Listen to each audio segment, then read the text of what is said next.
Halo teman-teman, apa kabar semuanya? Semoga dimanapun teman-teman berada selalu dalam keadaan sehat, bahagia, dan juga tidak kekurangan sesuatu apapun. Amin ya robbal alamin. Dan yang paling penting jangan lupa untuk selalu be happy, be healthy, be you, and be original. Kembali lagi bersama saya Dewi Pobo. Teman-teman, sore ini saya mau ngobrol dan melanjutkan cerita kemarin yang sempat saya ceritakan awal-awalnya ya kemarin, untuk teman-teman yang barangkali belum nonton live saya yang kemarin tentang kami pindah ke Jambi. Teman-teman bisa nonton, bisa scroll videonya di bawah ya. Anyway, ini agak sedikit gelap karena sedikit menentang matahari teman-teman, mungkin gini kali ya. Oke, ini kelihatan bagus walaupun di sini nggak terlalu, view-nya nggak terlalu bagus. Anyway, apa kabar teman-teman semua? Ini sekarang saya ada masih di Sidemen, masih di rumahnya Bliwira, masih di tempat keluarga. Dan tadi habis keluar, ini nyampe rumah, terus agak bisa istirahat sebentar sambil istirahat sambil cerita ke teman-teman tentang perjalanan keluarga kami berjuang di Jambi beberapa puluh tahun yang lalu. Kalau kemarin saya sudah cerita ke teman-teman bahwa ibu memboyong kami semua ke Sumatera ya, ikut program transmigrasi, dan ibu keluar dari pegawai negeri sipil. Untuk teman-teman yang mungkin belum nyambung, teman-teman nonton videonya sebelumnya ya.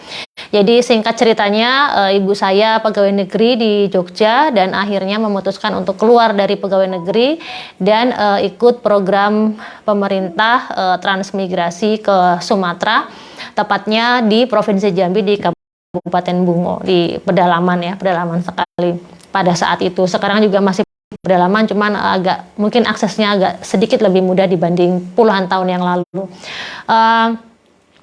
Singkat katanya, jadi waktu itu tahun 85, bulan dan tanggalnya saya lupa, saya masih 3 tahun teman-teman waktu itu.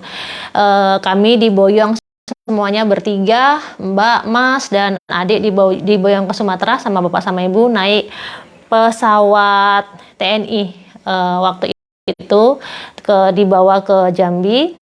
Dan kami dari Jambi, saya agak-agak ingat, agak-agak enggak, entah truk, entah mobil apa gitu, dari bandara kami dibawa masuk ke pedalaman Sumatera, terus kami drop di depan rumah kami gitu teman-teman. Jadi kita udah punya, kalau di program transmigrasi itu kan setiap keluarga itu dapat satu rumah gitu loh teman-teman.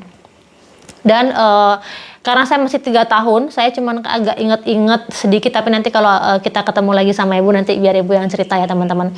Jadi waktu itu saya ingatnya jalannya putih teman-teman, karena batu-batuannya di sana tuh batunya putih-putih gitu, pasirnya juga pasir putih. Kita diturunin di pinggir jalan gitu, dan saya tidak bisa melihat apa-apa selain rumput ilalang yang tingginya itu lebih tinggi dari badan saya, karena saya masih 3 tahun teman-teman, anak umur 3 tahun kan masih kecil ya teman-teman. Jadi seingat saya pohon ilalang itu kayak raksasa karena tinggi-tinggi sekali, kayak nutupin.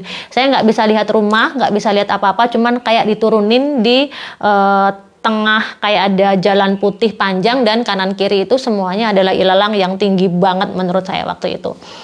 Terus saya tidak tahu gimana akhirnya kami bisa masuk ke rumah itu. Sepertinya kalau saya nggak salah bapak saya sama ibu saya pakai sabit babatin rumputnya itu teman-teman untuk masuk ke dalam rumah kami itu. Jadi pertama kali kami masuk ke rumah itu, rumahnya tanah kayu, warnanya putih, rumah-rumah transmigrasi gitu. Kalau teman-teman mungkin pernah bertransmigrasi atau mungkin pernah melihat program transmigrasi, jadi rumahnya itu rumah kayu, atapnya seng, kamarnya ada 2, jadi masuk gitu ada kayak ruang, mungkin dibilang kayak ruang tamu gitu, terus ada kamar 2, terus dapur gitu. Nah terus nggak ada lampu, nggak ada listrik, nggak ada apa-apa ya teman-teman. Saya yang ingat-ingat hari pertama itu, kita nggak tahu WC-nya ada di mana, karena kan kalau di Jogja kan WC deket ya, maksudnya masih WC di dalam rumah itu kita nggak tahu WC-nya ada di mana, nggak tahu ambil air di mana. Cuman saya ingat kayaknya ibu tuh kayak punya tandon air yang dibawa dari Jogja, entah kayak di botol atau di galon-galon gitu, galon kecil gitu loh teman-teman. Ingat itu. Terus saya ingat banget kita itu nemu toilet kita, nemu WC kita itu sudah beberapa hari setelahnya. Jadi rumah sama WC itu jauh teman-teman. Saya nggak ingat ya berapa meter. Cuman antara rumah sama WC itu jauh. Dan karena semuanya itu ditumbuhi sama rumput ilalang yang tinggi, kita nggak tahu di mana itu WC dan segala macamnya. Setelah beberapa hari itu akhirnya kita nemu WC-nya ada di mana. Jadi gimana kami bertahan hidup pada saat itu gitu. Jadi semua orang sama. Ada yang sudah nemuin WC-nya dan ada juga yang belum. Jadi kita kalau mau buang air besar teman-teman, kita itu gali tanah teman-teman, gali tanah kayak ya itulah kayak natural banget, gali tanah terus kita di sana. Kita di sana terus nanti di apa namanya ditutup lagi pakai tanah gitu beberapa hari karena kita nggak tahu ada WC. Dan akhirnya kita nemu WC setelah beberapa hari, akhirnya kita nemu WC. Terus pengalaman yang saya ingat banget, saya masih 3 tahun tapi saya ingat banget sampai sekarang. Jadi waktu itu saya ke kamar mandi, Bapak habis nemu WC itu kan senang banget ya teman-teman. Saya ke toilet, ke WC.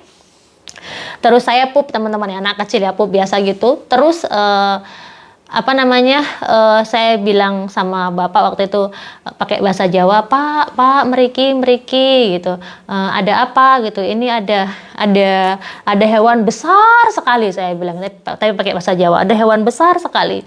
Terus karena kita di hutan, karena kita di tengah hutan kan Bapak takut ya, takutnya entah ular entah apa gitu.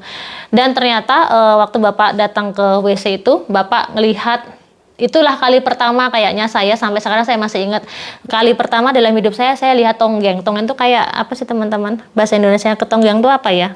Yang ada japitnya tuh loh teman-teman. Bukan lipan. Yang satu lagi kalau yang japit sakit banget itu loh. Kalau orang Jawa bilangnya ketonggeng, tapi saya nggak tahu. Skorpion. Apa bahasa Indonesia skorpion teman-teman? Tapi besar banget karena saya ingat banget kayak kepiting besarnya. Mungkin karena masih hutan belantara ya teman-teman. Saya ingat banget itu. Terus sama bapak saya langsung diangkat di cengkiwing gitu. Dibawa pergi sama bapak karena itu kan bahaya ya teman-teman. Saya masih kecil dan tonggengnya tuh besar sekali, hitam dan besar sekali. Itu saya ingat banget. Terus untuk cari air, kita kemana cari air itu setiap 4 rumah itu ada sumur satu. Jadi 2 rumah, kemudian 2 rumah, di tengah-tengahnya ada sumur satu. Nanti 2 rumah di tengahnya itu ada sumur satu lagi gitu. Dan karena rumah transmigrasi itu rumahnya sama semua, nggak ada bedanya. Jadi pas pertama kita datang tuh rumahnya bener-bener persis sama. Cuman yang membedakan mungkin nomor, cuman waktu itu belum ada nomornya. Dan ibu kebetulan rumah kami itu pas bukan yang ada sumurnya, jadi kita harus jadi ini rumah ibu, ini rumah tetangga, terus sumurnya di sini di tengah-tengah sini, jadi ngelewatin rumah tetangga gitu. Terus waktu ibu mau ngambil air itu ya semuanya ya 4 rumah ini kan sumurnya cuma satu, bagi-bagi gitu. Ngambil air, ibu masuk ke rumah, tapi ibu salah rumah tuh, saya ingat banget teman-teman. Ibu nggak pulang-pulang karena ibu ternyata salah rumah. Jadi abis ngambil air tuh ibu masuk ke rumahnya tetangga karena rumahnya sama teman-teman. Iya benar, Kalajengking Mbak Revi, ya benar Kalajengking. Ibu masuk ke rumahnya tetangga gitu. Dan pada saat itu nggak ada listrik, jadi kita itu bertahan hidup pakai lampu itu loh teman-teman, kayak lampu badai, teman-teman tahu ya, yang lampu yang bisa yang ada buletannya di bawahnya, lampu badai saya bilangnya, apa itu sih namanya, pakai lampu begitu sampai bertahun-tahun kita bertahan hidup pakai lampu itu. Terus kalau nggak dalam sayang, aku mau bilang sesuatu sama ibu. apa sayang? Aku sayang. Oh ibu juga sayang sama ibu, sama Matile. Terus kalau nggak pakai kaleng susu yang susu dari Jogja, kita ibu bawa susu kental manis dari Jogja kan sudah habis tuh kalengnya dibikin untuk lampu apa sih namanya teman-teman yang kayak oncor itu loh. Nah itu terus kalau pagi itu hidung kita hitam semua karena kena apa namanya, kena jelaganya. Itu sampai bertahun-tahun. Terus pas pertama kita datang ke Sumatera itu kita makannya itu gimana, kita makan kan di tengah hutan, kita nggak bisa bertahan hidup ya teman-teman, nggak ada pasar, nggak ada toko, semuanya baru datang dari Jawa, ada yang dari Jawa Barat, dari Jawa Timur, dari Jogja, Pulau Jawa lah pokoknya. Nggak ada yang jualan kan, jadi kita bisa makannya itu hanya berharap dari bantuan pemerintah saat itu. Jadi kayak selama 3 bulan kalau saya nggak salah ya, iya selama 3 bulan itu kita disupport sama pemerintah untuk makan setiap hari itu dapat beras sama ikan asin. Cuman beras sama ikan asin kita makan selama 3 bulan tuh teman-teman, nggak ada yang lain. Jadi kalau kita mau makan sayur dan segala macamnya itu kita harus mulai nanam karena benar-benar hutan belantara, terus dibikin perumahan transmigrasi, tidak ada kebun, tidak ada apa-apa kecuali rumput-rumput liar. Jadi benar-benar kita mulai dari zero banget, dari nol banget. Kita dikasih bibit-bibit sayur, bibit jagung, bibit padi, macam-macam lah. Saya nggak ingat karena saya masih terlalu kecil. Cuman yang saya ingat banget itu adalah ibu datang ke Sumatera itu bawa kaleng roti gabin yang 5 kilo, yang segini tuh teman-teman. Mungkin teman-teman pernah lihat ya, zaman dulu yang roti gabin yang 5 kiloan yang kalengnya gitu. 5 kilo apa 10 kilo ya? 5 kilo sepertinya. Untuk bekal anak-anaknya gitu ya, karena di Jogja walaupun saya keluarga ibu bukan keluarga yang dari keluarga kaya, tapi ya cukup gitu loh, maksudnya hidupnya tuh ya wajar gitu loh, hidupnya normal gitu. Jadi ibu bawa itu untuk anak-anaknya untuk sarapan apa untuk makan gitu sama bekal-bekal yang lain. Saya ingat banget karena makannya itu cuman ikan asin sama nasi selama 3 bulan tuh kan kering banget ya teman-teman di sini. Untungnya ibu bawa bekal itu, dan saya ingat banget, yang saya ingat banget dan sampai sekarang kalau saya ingat tuh kayak masih ada perasaan yang gimana di hati saya pada saat si roti gabinnya ini habis. Jadi 5 kilo tuh udah habis, saya nggak tahu berapa bulan ya, karena kita nggak bisa makan sembarangan, sehari itu cuman boleh makan untuk sarapan kayak 2 apa 3 roti gabin gitu. Nah terus yang saya ingat banget itu adalah momen ketika roti gabinnya itu habis dan kita sudah nggak punya apa-apa lagi, jadi cuman makan mau nggak mau cuman makan ikan asin sama nasi itu. Pagi-pagi sekali susu habis dan roti gabin habis. Saya ingat banget saya tendang itu kaleng roti gabin dan saya nangis. Saya mau pulang ke Jogja teman-teman. Saya tendang rotinya habis ya, anak kecil ya teman-teman, dan itu saya ingat banget ibu saya nangis. Ya mungkin gimana ya perasaan orang tua ya teman-teman, anaknya pengen makan roti gabin tapi sudah nggak ada, mau beli juga nggak tahu mau beli di mana gitu. Itu momen yang saya sampai sekarang tuh momen perasaan saya saat saya tahu rotinya habis itu sampai sekarang perasaannya tuh masih kayak kalau ingat momen itu masih gimana ya, selenting gitu loh teman-teman di dada saya. Itu ingat banget itu. Terus vitamin habis. Jadi ibu tuh dari Jogja tuh bawa vitamin untuk anak-anaknya, bawa semuanya dibawa. Itu sampai berapa bulan ke depan lah kami cuman makan itu nasi sama teman-teman, sama ikan asin sama air putih. Cuman itu yang kami makan selama berbulan-bulan. Ya alhamdulillah sampai sekarang hidup dan alhamdulillahnya kami tidak kekurangan gizi ya, alhamdulillahnya teman-teman. Itu terus hal lagi yang paling masih saya ingat itu adalah pertama kali kami tidur di sana, ada dipan teman-teman. Jadi kayak dibikin bukan tempat tidur ya, jadi kayak dari kayu-kayu gitu terus tempelin papan gitu, terus sama dikasih tikar. Kita nggak ada yang bawa kasur, dari Jawa tuh nggak ada yang bawa kasur. Saya masih ingat banget dinginnya karena kan hutan belantara ya teman-teman, nggak panas seperti sekarang ya. Sekarang kan di Jambi tuh panas, tapi kalau dulu tuh masih dingin karena kan masih benar-benar hutan gitu. Kayunya dingin banget, terus tikarnya tuh juga dingin banget, terus kelambu kita ada kelambunya, tempat tidur kita kelambu kayak gini teman-teman tuh, kayak di kayak di hotel ini. Terus di atasnya di langit-langit kelambunya itu ada tulisannya Transmigrasi RI gitu. Masih ingat banget. Kenapa dikasih kelambu? Karena untuk biar pertama nyamuknya gede-gede banget teman-teman, kayak yang di hutan lah, nyamuknya besar-besar banget, dan juga untuk agar tidak ada binatang-binatang yang bukan buas sih enggak, tapi binatang yang misalnya ular, berbisa, kemudian kalajengking, kemudian kaki seribu itu apa sih namanya, bukan kaki seribu, yang ketonggeng kali ya, yang banyak kakinya itu loh.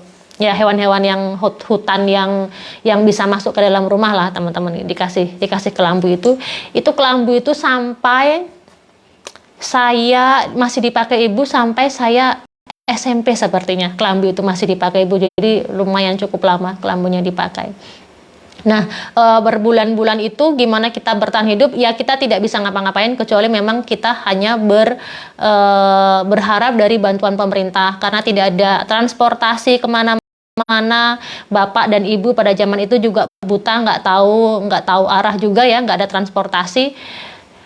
Sama seperti orang dibuang ke hutan, kemudian tidak transportasi umum, nggak tahu mau pergi kemana, nggak ada ide. Kalau sekarang sudah ada HP itu gampang, kalau dulu nggak ada.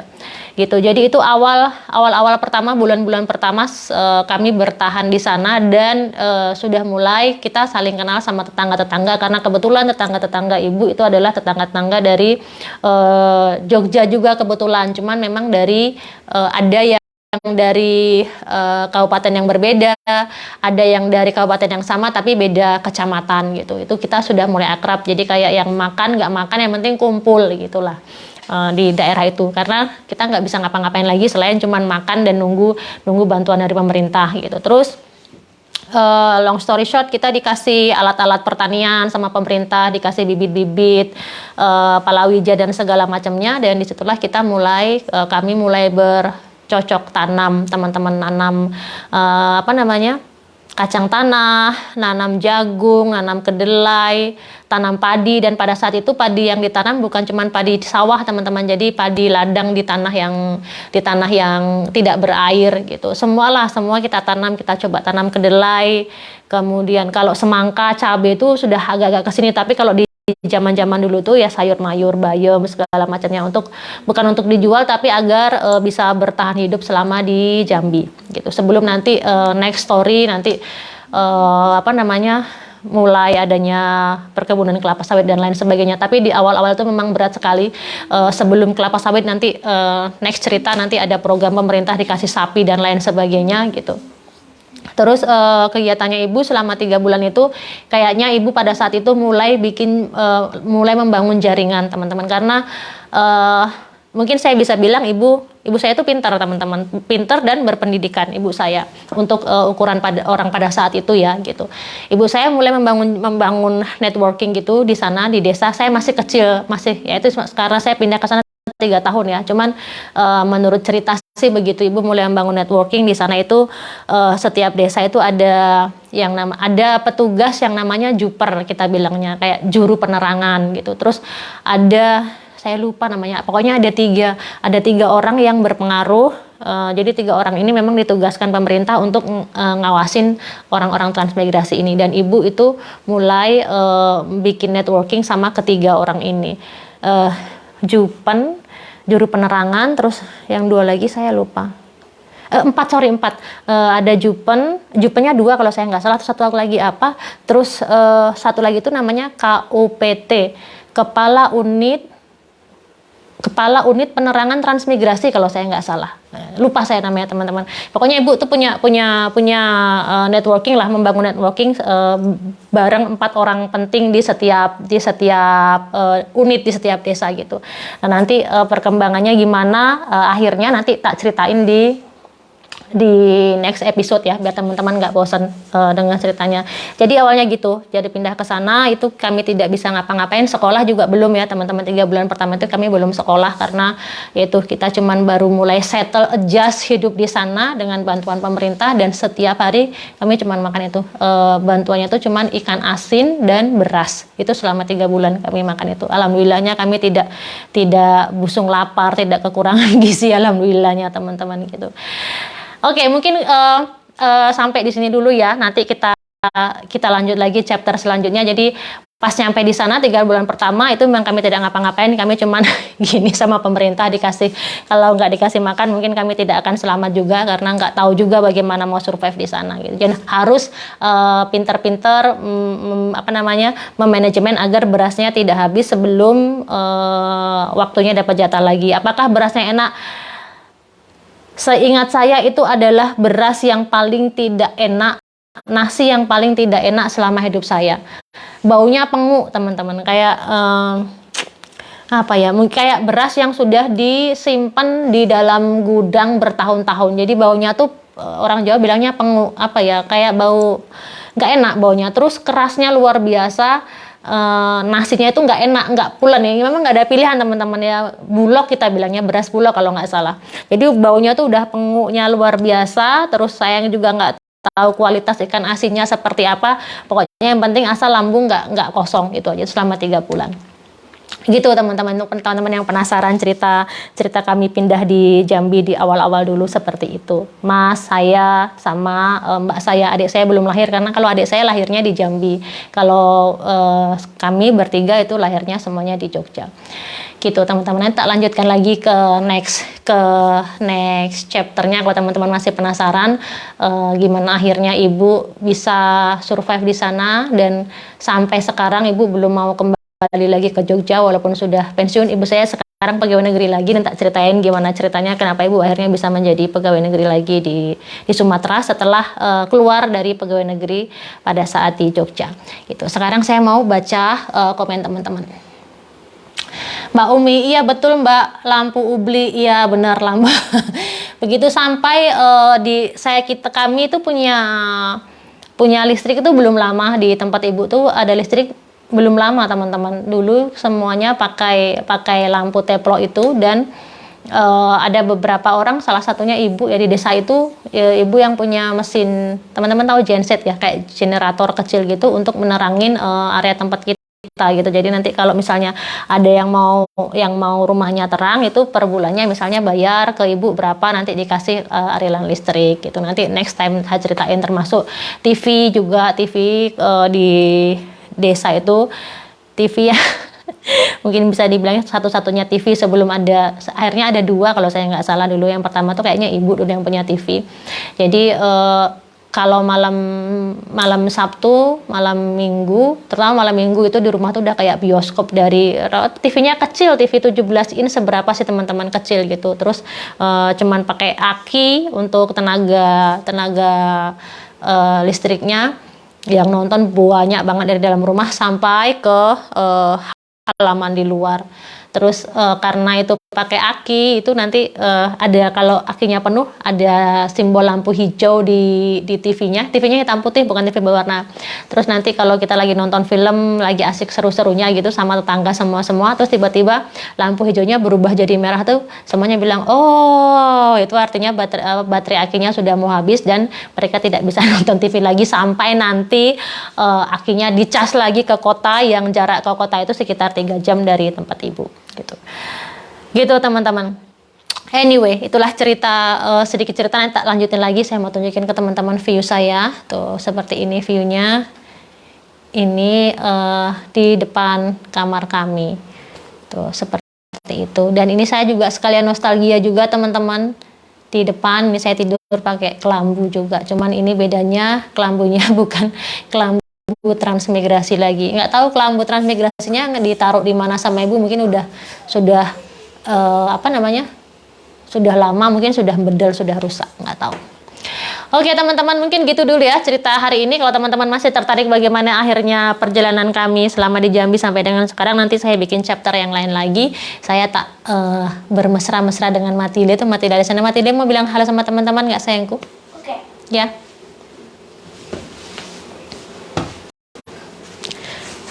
Hati-hati. Ini teman-teman.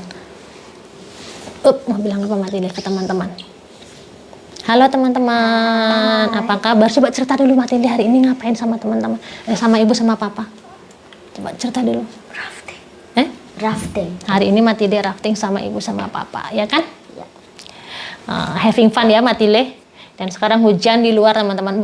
Hujannya bukan hujan deras tapi gerimis kecil-kecil gitu. Jadi kita stay di rumah, Naconya pergi untuk ambil uang di kota. Kita lagi ada di desa, yang desa nggak ada apa-apa.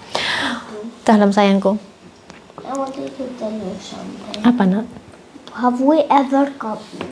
Is this the first time that I'm rafting? Ya, pertama kalinya Matilde rafting.